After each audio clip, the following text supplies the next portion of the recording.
Hello friends, welcome to Aven Ayurveda's YouTube channel. I am Dr. Neeraj Sharma, practicing obs and gynae for last 40 years. आज हम बात करेंगे pregnancy में piles यानी बवासीर की। बवासीर की समस्या गर्भावस्था के दौरान होने वाली आम समस्याओं में से एक है। बवासीर के विषय में तो आप सब जानते ही हैं। गुदा मार्ग में बाहर या अंदर की ओर मत्स्य जैसे आकार या नसों के फूलने से एक तरह की ग्रोथ जैसा उभार दिखाई देता है, वह बवासीर कहलाता है। गर्भावस्था के दौरान गर्भवती स्त्रियों को बवासीर के कारण बहुत कष्ट झेलना पड़ता है। ये कभी भी हो सकती है, लेकिन अक्सर अंतिम तिमाही में यह समस्या ज़्यादा होती है, जिसमें गर्भावस्था में मांसपेशियों पर अतिरिक्त दबाव पड़ता है, जिसके कारण बवासीर का खतरा बढ़ जाता है। अब अगर हम इसके कारणों के ऊपर विचार करें तो बढ़ा हुआ गर्भाशय एक तो कारण है। गर्भाशय का आकार बढ़ने से नीचे की ओर दबाव पड़ता है, जिससे यह परेशानी हो सकती है। इसके अलावा बढ़ा हुआ रक्त प्रवाह है। रक्त प्रवाह भी अधिक बढ़ जाता है नीचे के हिस्से में, इससे रक्तवाहिनियों पर दबाव पड़ता है और वो फूलने लगती हैं, तो वो कारण बनता है इसका। एक अगर और कारण की बात करें तो कब्ज़ है। हमारे यहाँ बहुत सारी महिलाओं को गर्भावस्था के दौरान कब्ज़ का सामना करना पड़ता है। इसके भी कई कारण हैं, जैसे प्रोजेस्टेरोन का बढ़ता स्तर, भ्रूण का आकार बढ़ना, आयरन का बढ़ता स्तर या फिर जीवन शैली में बदलाव।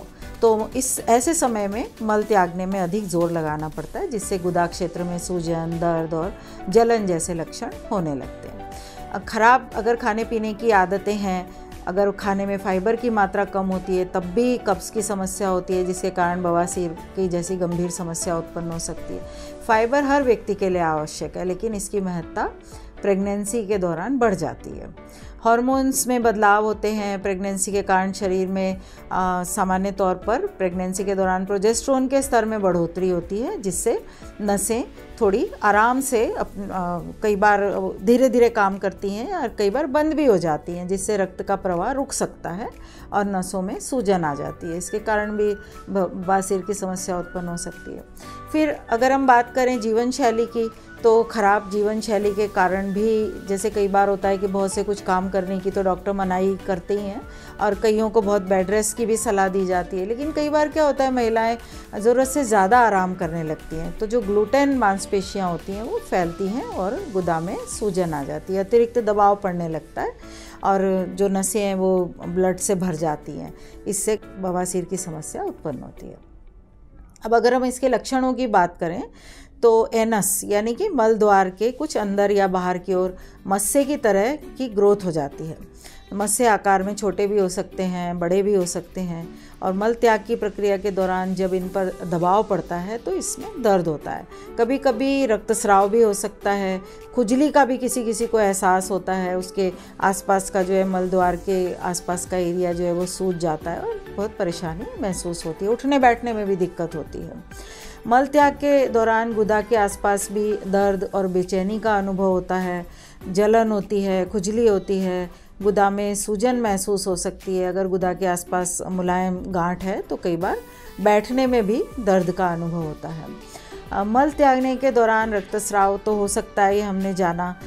ये कॉमन लक्षण है इसमें। जो सबसे ज़्यादा रक्त को जैसे हम देखते ही परेशान हो जाते हैं, तो वो ज़्यादा परेशान करता है। बवासीर के दौरान गुदा से म्यूकस यानी कि पस की तरह का, गाढ़े कफ की तरह का एक तरल पदार्थ निकलता है, जो कि अंदर की तरफ जो बवासीर होता है उसके कारण उत्पन्न होता है।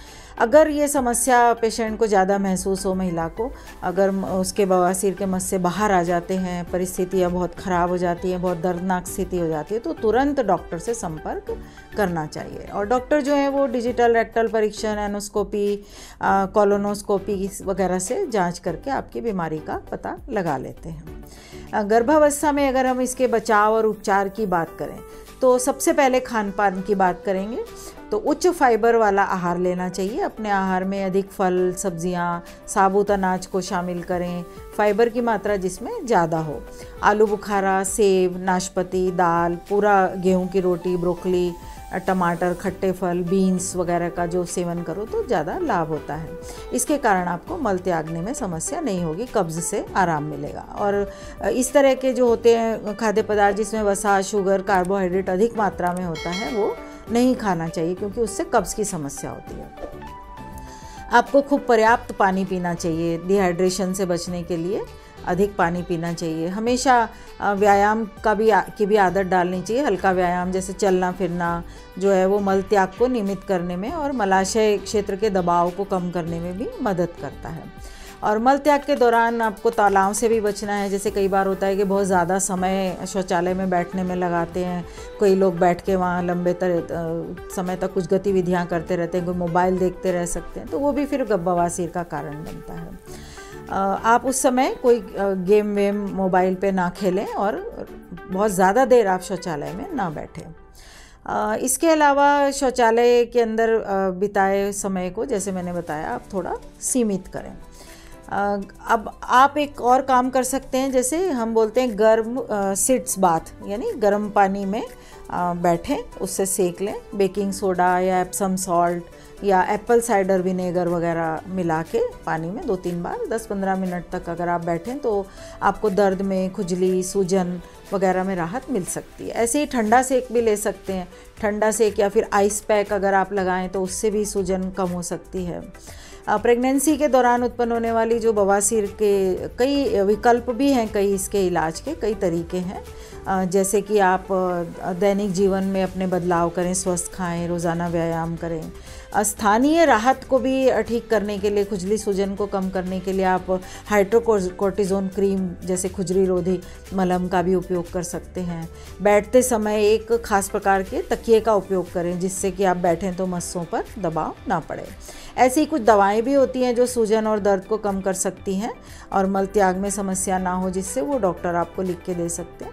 फिर एक कीगल व्यायाम होता है जो कि मैंने आपको पहले भी कई बार वीडियोज़ में बताया है। उससे पेल्विक फ्लोर की जो मांसपेशियां होती हैं वो मजबूत होती हैं, तो बवासीर से राहत मिल सकती है। तो ये एक्सरसाइज करें। अपनी सोने की स्थिति को बेहतर, रक्त का जो है दबाव ना पड़े उस तरह से अपनी सोने की स्थिति को बदलें। बाईं करवट सोएं। रबर बैंड बंधन, स्क्लेरोथेरेपी, शल्य चिकित्सा, स्टेपल या हेमरोइडोस्कोपी, पैक्सी, लेज़र वगैरह जो है ये इससे भी कई बार इलाज किया जाता है अगर ज़रूरत हो तो। अगर आपको इससे राहत की आवश्यकता है या बचाव करना है तो जो हमने कारण देखे उसमें उसी तरह से आहार में सुधार करें। अपनी शारीरिक गतिविधियों को बिल्कुल बंद ना करें। फाइबर की मात्रा आहार में बढ़ाएं। आलू बुखारा, सेब, नाशपाती, दाल, पूरा गेहूं की रोटी, इन सब का सेवन करें। खाने के साथ साथ आपको जैसे हमने पहले भी बताया कि रोज़ व्यायाम करना चाहिए। इससे क्या होता है कि रक्त प्रवाह अच्छा होता है और माँ और बच्चे दोनों के लिए ये जो चीज़ें हैं ये बहुत फ़ायदे करती हैं। कुछ जो हैं वो आयुर्वेदिक एक तरह से हम कह सकते हैं कि सुझाव हैं आपको, प्राकृतिक इलाज हैं। जैसे विष जल है, ये एक प्राकृतिक जड़ी बूटी है। ये गुदा की सूजन और खुजली को कम कर सकती है। तो इसको आप एक कॉटन की बॉल या पैड पे लगा के उस जगह पे लगा सकते हैं। ऐसे ही एलोवेरा है। एलोवेरा भी एक प्राकृतिक दवा है कि जो आपको त्वचा पर जलन से आपको राहत दिलाएगी। उसकी जेल निकाल के अंदर की एलोवेरा की और आप उसको प्रभावित क्षेत्र पर लगा सकते हैं। ऐसे ही नारियल जो तेल है वो भी सूजन रोधी गुण होता है उसके अंदर, तो उसका उपयोग भी आप दर्द को कम करने के लिए और सूजन कम करने के लिए कर सकते हैं। पेट्रोलियम जेली का भी आप उपयोग कर सकते हैं। रेक्टल क्षेत्र में वो थोड़ा चिकना हो जाएगा तो घर्षण को कम करेगी और उससे उस क्षेत्र को सूखने में और दरार पड़ने से वो बचाएगी। ऐसे ही जिंक ऑक्साइड है। ये भी एक ऐसा तत्व है कि जो विच हेजल जैसा ही काम करता है, सूजन को और खुजली को कम करने में सहायता करता है। तो इस दवा को भी आप क्रीम के तौर पर उपयोग में ले सकते हैं। तो आज मैंने आपको इसके कारण, लक्षण और बचाव के उपाय और क्या क्या आपको सावधानियां बरतनी चाहिए इसके विषय में आज हमने बात की है। चूँकि बवासीर के दौरान गर्भावस्था में महिलाओं को बहुत अधिक परेशानी महसूस होती है, उठना बैठना जो है वो समस्या उत्पन्न करता है। एक तो वैसे ही गर्भ से स्त्री परेशान होती है, ऊपर से अगर गर्भावस्था में बवासीर हो जाए तो जीना मुहाल हो जाता है। तो इसलिए आज आपको जो मैंने बातें बताई हैं उन पे आप अगर ध्यान देंगे तो बवासीर की समस्या से आप निजात भी पा सकते हैं। और अगर हो जाए आपको बवासीर तो उसका आप अपने घर में भी इलाज कर सकते हैं और ज़्यादा समस्या हो तो डॉक्टर से संपर्क करके आप उसका बखूबी इलाज कर सकते हैं। तो आपको ये वीडियो कैसा लगा आप कमेंट बॉक्स में ज़रूर बताइएगा। हम अगली बार फिर एक और नए विषय के साथ आपके सामने उपस्थित होंगे। तब तक के लिए नमस्कार।